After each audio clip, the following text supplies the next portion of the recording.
안녕하세요. 부동산 다이어리입니다. 반갑습니다. 어, 날씨가 너무 더워요. 지금 밖에 나가면 이 뚜껑이 열릴 것 같아요. 그래서 오늘도 좀 사무실에 앉아서 이것저것 이제 확인하고 있는데, 지금 이제 지제역 차이 분양 공고가 떴죠. 벌써 한 작년 12월부터니까 좀 많이 기다리셨던 것 같아요. 그래도 다행히 분양 공고가 떴어요. 그래서 그것 때문에 이제 전화가 좀 많이 오는데, 해야 될까요? 말아야 될까요? 해야 돼요? 말아야 돼요? 제가 반문 한번 해볼게요. 하셔야 돼요? 안 하셔야 돼요? 답은 하셔야죠. 조건이 된다면 무조건 하셔야 되는 거예요. 이거는 고민할 상황이 아니에요. 내가 집 하나를 갖고 있어요. 구도심에 집을 갖고 있으면 그거를 처분하는 조건이라도 무조건 하셔야 되는 상황. 이제 이해하셨죠? 그래서 그 자료를 이제 보여드릴게요. 잠시만요.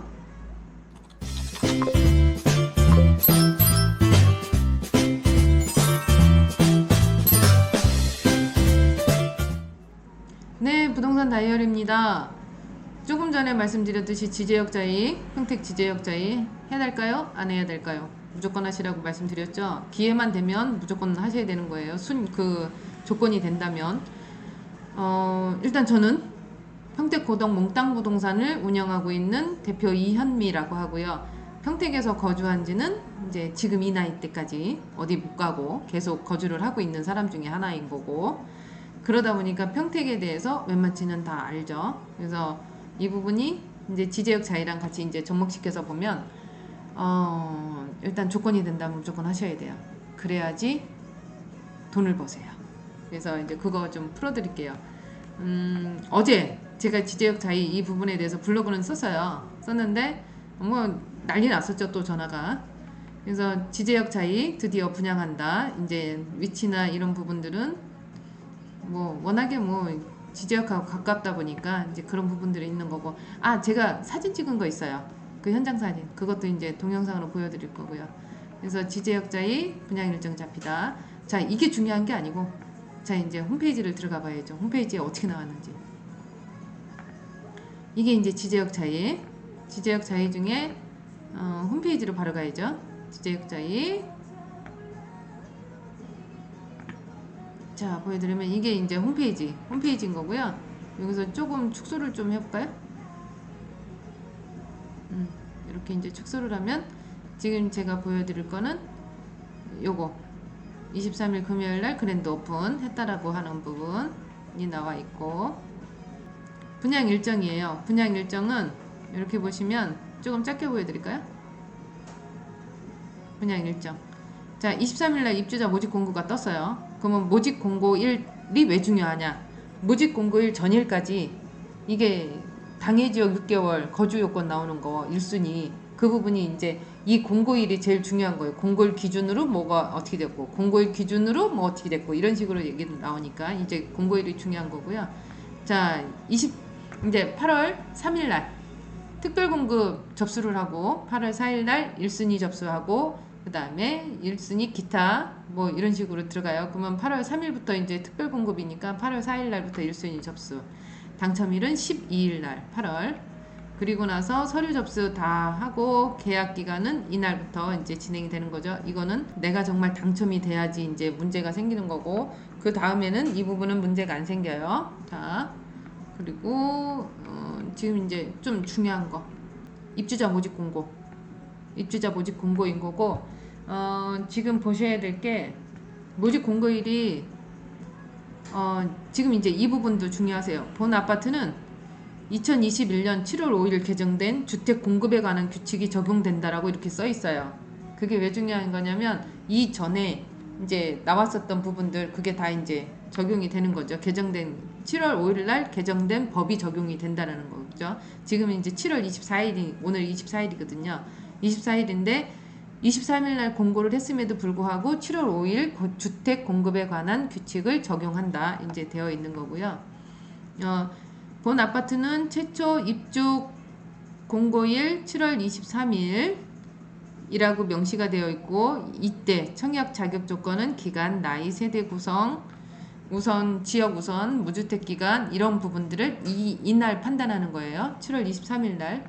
그렇게 해서 이제 이 부분인 거고, 그리고 지금 이제 중요한 거는 이 주택 소유로 보는 분양권 등의 범위. 이게 이제 18년도 12월 11일 날 나온 거잖아요. 이 부분이 분양권 등 신규 계약자 주택 공급에 관한 규칙 개정일은 2018년도 12월 11일 이후 모집 공고, 관리 처분 계획 및 사업 계획 승인을 신청한 주택의 분양권 등부터 적용하며 공급 계약 체결일, 공급 계약서, 우리가 당첨되고선 공급 계약서 체결일로부터, 이게 제일 중요하죠. 주택 소유로범, 주택으로 산입되는 거예요. 주택으로 보는 거예요. 이건 분양권이라고 해도 주택으로 봐요. 단 미분양 주택을 최초로 공급받는 경우에는 제외한다. 근데 미분양이 되지는 않겠죠. 분양권 등 매수자 공급에 관한 개정일 18년도 12월 11일 이후 신고한 분양권 등으로 적용되며 매매 대금 완납일 기준 주택 소유로 보험, 이렇게 되어 있는 거고, 우리는 여기에 해당해요. 그래서 공급 계약 체결일날부터 주택수에 산입되는 거, 그 부분이라고 보시면 되고, 다른 거는 없고, 여기가 재당첨 제한 기간, 청약과열지구에서 공급되는 주택에 대해서는 7년간 이게 적용되는 부분이에요. 당첨일로부터 7년. 지금 여기는 청약과열지구니까 그렇게 볼 수 있는 거죠. 그리고 분양권 전매 제한은 본 아파트는 청약과열지구에서 공급하는 분양가 상한제 미적용 민영주택이며, 그래서 이건 아래와 같습니다. 여기 전매 기간은 입주자로 선정된 날로부터 소유권 이전 등기일까지, 기간은 3년을 초과할 경우는 3년으로 보고 있는 거고, 그래서 이제 3년이라고 생각하시면 돼요. 그리고 등기치고 아마 거의 입주 때 되면은 3년이 안 되다 보니까 소유권 등기 나고 그러고 나서 진행하셔야 될 것 같아요. 부동산 거래 신고, 자금 조달 및 입주 계획서 신고 의무화라고 써 있어요. 여기는 평택시는 조정 대상 지역, 저희가 조정 대상 지역, 청약 과열 지역, 여기 이 위치는 지제역 자위 같은 경우에는 청약 과열 지역으로 되어 있어서 부동산 거래 신고 등에 관한 법률 시행령 제3조 의거 조정 대상 지역 내 주택 매매 계약, 최초 공급 계약 및 분양권, 입주권 전매를 포함한다고 되어 있잖아요. 거기에 대한 부동산 거래 신고 시 자금 조달 계획 및 입주 계획서 신고를 의무화하며, 그래서 이거를 이제 신고하라는 거라고 보시면 되고요. 부동산 계약 시 체결일로부터 30일 이내 관할 소재지에 시장 군수 구청장이 하는 부동산 거래 신고를 하셔야 됩니다 라고 얘기가 되어 있어요. 부동산 거래 신고, 자금 조달 계획서 및 입주 계획서 신고 의무, 이 부분은 하셔야 되는 부분인 거고, 자 이제 제일 중요한 거, 공급가, 공급 가격이 중요하시죠. 그래서 이렇게 보시면 지금 59 타입, 그 다음에 59B 이렇게 나와 있고요. 계약금, 중도금, 잔금 이렇게 나와 있어요.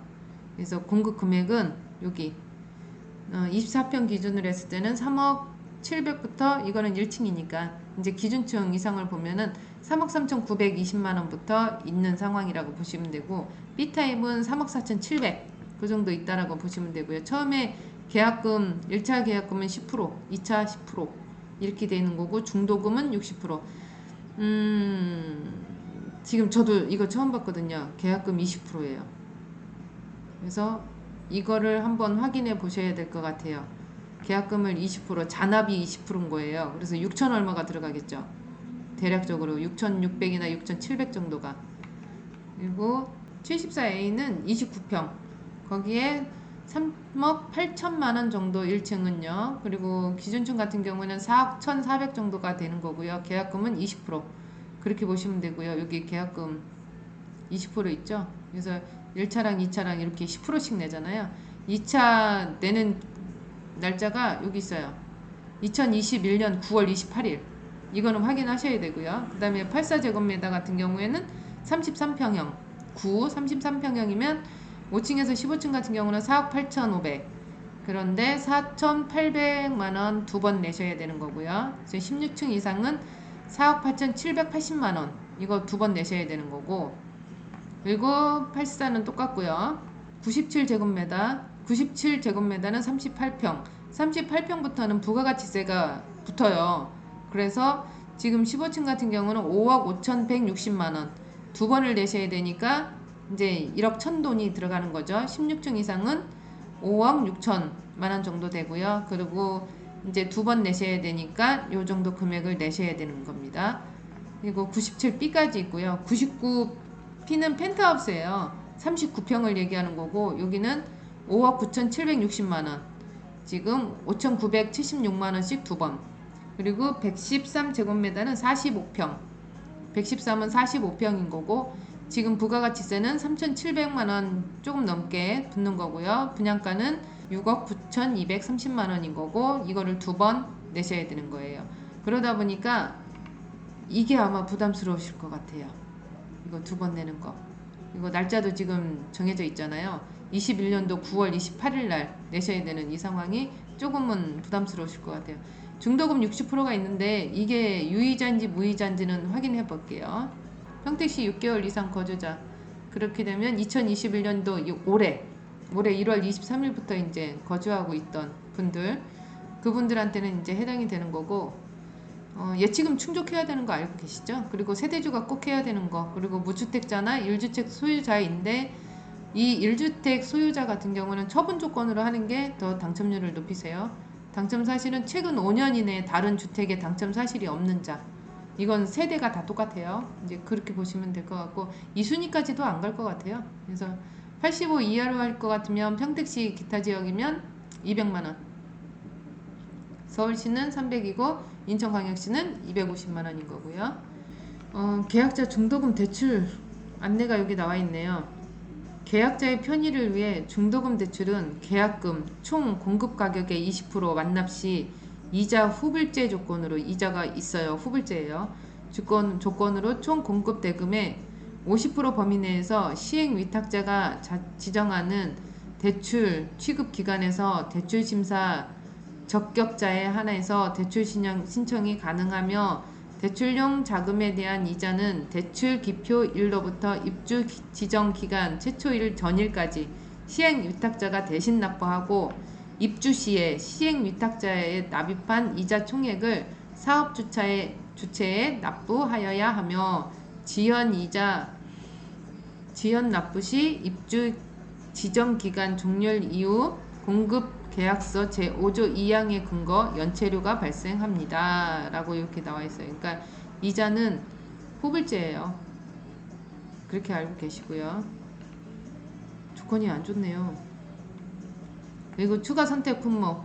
발코니 확장비는 59A는 1,570만원, 그리고 74A는 1,970만원, 84A는 2,340만원, 그리고 97A는 2,410만원, 그 다음에 99P는 2,830만원, 113P는 3,090만원으로 발코니 확장비가 되어 있어요. 발코니 확장비가 이렇게 나왔는데, 그래서 이제 계산을 제가 해봤어요. 그러면 평당 가격이 얼마인지. 24평 59제곱미터 A타입 같은 경우에는 이제 그 16층 이상으로 그걸로 봤을 때 1,478만원 정도 평당, 그 정도 나오고요. 그 다음에 59B 같은 경우에는 1,523만 7천원 정도. 그 다음에 74A 같은 경우에는 1,517만 9천원 정도. 1,500만원 넘는 거죠. 그리고 74B도 1,500만원이 넘고요. 1,540만원 정도 나오고, 그 다음에 이제 84A 같은 경우에는 1,549만원 정도 나오고, 84B는 1,542만원, 그 다음에 74A는 1,537만원, 이렇게 맞추기도 힘들었겠어요. 그 다음에 97B는 1,533만원, 99B는 1,600만원, 113P도 1,600만원 정도 나온다고 보시면 돼요. 평당 가격. 근데 지금 이제 좀 제가 황당한 부분은 계약금 10% 내고 9월달에 10% 더 내는 거, 그 부분이고, 중도금은 유이자, 나중에 이제 후불로 내셔야 되는 부분인 거고, 그 다음에 이제 다른 거 옵션 부분이 있는 거고요. 확장비도 일단은 계약금 10%만 내시는 것 같아요. 확장비는 중도금 10%가 있네요. 여기 2021년 11월 11일 날. 그래서 20% 내셔야 되는 거고, 그 다음에 시스템 에어컨 있는 거고, 시스템 에어컨은 먼저 하고 가시는 게 더 괜찮으시는데, 지금 이게 이제 장단점이 있어요. 뭐 2년 후에는 이게 뭐 좀 저기 재고 부분이나 아니면 모델 이 부분이 좀 부식이 되지 않냐 뭐 이렇게 얘기는 하시는데, 내가 따로 하려면 그건 이제 불편하니까, 요즘 추세가 다 에어컨이 시스템 에어컨이 있는 걸 원하시는 거니까 이제 그렇게 보시면 되고요. 입주 예정일은 23년도 6월 예정을 하고 있어요. 23년도 6월. 그리고 다른 부분은 없는 것 같아요. 자, 이렇게 제가 확인해 드렸고요.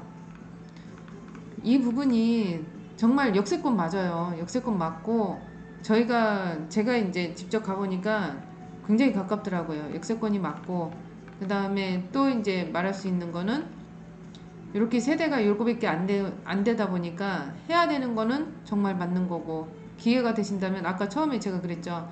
기회가 되신다면 해야 된다고, 조건만 되신다면. 그래서 요거는 부분은 꼭 하셔야 되고, 그리고 이제 지제역 자체가 SRT가 쓰고 수원발 KTX가 24년도에 예정이 되어 있고요. 지하철 1호선이 지금 다니고 있고, 그 지제역에 M버스가 있어요. 그리고 광역 BRT 버스가 이제 다닐 거고, 여기에 이제 KTX역 여기 있는 거고, 그 다음에 GTX라고 해서 예정이 아직 없죠. GTX까지 예정으로 해서 와주면 정말 감사한 거죠. 그리고 제가 이거 물어봤던 거, 전매 제한 기간 입주일로부터 선정된 날까지 아까 3년 얘기했었잖아요. 소유권 이전 등기까지. 분양받고 꼭 분양받으면 입주를 꼭 해야 되는 건가요? 그랬더니 실질적으로 실거주 의무 기간은 없습니다. 다만 중도금 대출 신청 시, 우리가 중도금 대출 신청하잖아요. 유의자라고 해도 6개월 이내 전입 의무 각서를 작성을 해요. 그러니까 준공 나서 입주하는 그 각서를 6개월 이내 전입 의무 각서를 작성하는 상황이다 보니까, 돈 있으면 입주 의무가 없는 거고, 돈 없으면 중도금 대출 실행 받아서 입주 의무를 다 해라 이렇게 얘기를 하는 부분. 평평 아파트 10억 갑니다. 10억. 지금 10억 가고 있어요. 삼성전자 때문에? LG전자 때문에? 이거는 우리가 평택시가 여기 보시면 서남부 거점 도시라는 거, 이거 하나 때문에 삼성전자가 들어오고 LG전자가 들어와서 이 상황을 만들어 놓은 거지, 삼성이 들어오고 LG가 들어와서 이렇게 커진 거는 아니에요. 그러니까 평택시가 거점 도시다 보니까 다 들어온 거, 그렇게 보시면 되고, 제 유튜브 결론은 조건이 되시면 꼭 하셔야 되는 상황. 내가 조건이 안 돼? 그러면 못 하시는 거고, 내가 조건이 돼. 그러면은 기회 놓치시면 안 되시는 거죠. 이게 얼마가 갈 줄 알고 기회 있을 때 꼭 잡으시면 될 것 같고요. 그리고 제가 아까 그 주변 이제 현황 보여드린다 그랬잖아요. 잠시만요. 제가 주변 좀 보여드릴게요. 주변을 보면 이렇게 펜스가 쳐져 있고요. 그 펜스가 쳐져 있는 데서 지금 공사를 진행하고 있어요. 공사를 진행하다 보니까 이 부분들이 미리 분양 계약 저기도 없는데, 공사가 좀 일부 지하도 다 팠더라고요. 그래서 일부 공사가 지금 진행이 되고 있는 상황. 그래서 아까 입주에 말씀드렸잖아요. 그게 조금 빠른 거죠. 2023년도 이제 좀 한 몇 달이 좀 빠를 거예요. 그래서 상황이 이렇게 되어 있어요. 이게 이제 지제역 차이니까. 분위기가 굉장히 좋아요. 분위기가 좋으니까 이걸 다 이제 아까 제가 말씀드렸죠. 공급 그 모집 요강 좀 보시고 확인 다 하시고 조건 되시는 분들은 무조건 하셔야 되는 거고, 다른 부분이 없어요. 지금 내가 청약 조건이 돼, 1순위 조건이 돼, 그럼 무조건 하셔야 되는 거고, 그 다음에 자금 계획 그거 하셔야죠. 분양 받고 청약하고 분양 받았다고 해서 계약금 10%만 있는 게 아니고, 지금 상황은 달라졌어요. 계약금 10% 들어가고 9월달에 10%또 들어가요. 그래서 20%를 준비해야 되니까 이제 그런 부분들은 생각을 하고 자금 계획을 맞추셔야 될 것 같고요. 계속 누누이 말씀드리지만 조건이 되시면 정말 하셔야 되는 게 맞아요. 이게 마지막 지제역의 마지막 자리라고 볼 수 있는 상황이라서 이제 이렇게까지 열변을 토해가면서 말씀을 드렸고요. 이렇게까지 제가 말씀을 드렸는데 구독, 좋아요, 알람 설정까지는 해주셔야죠. 밑에 댓글 요즘에 많이 달아주시는데 댓글 보고서 제가 힘이 나거든요. 그래서 댓글 좀 많이 달아주시고요. 구독, 좋아요 부탁드리겠습니다. 감사합니다. 이상으로 부동산 다이어리였습니다. 감사합니다.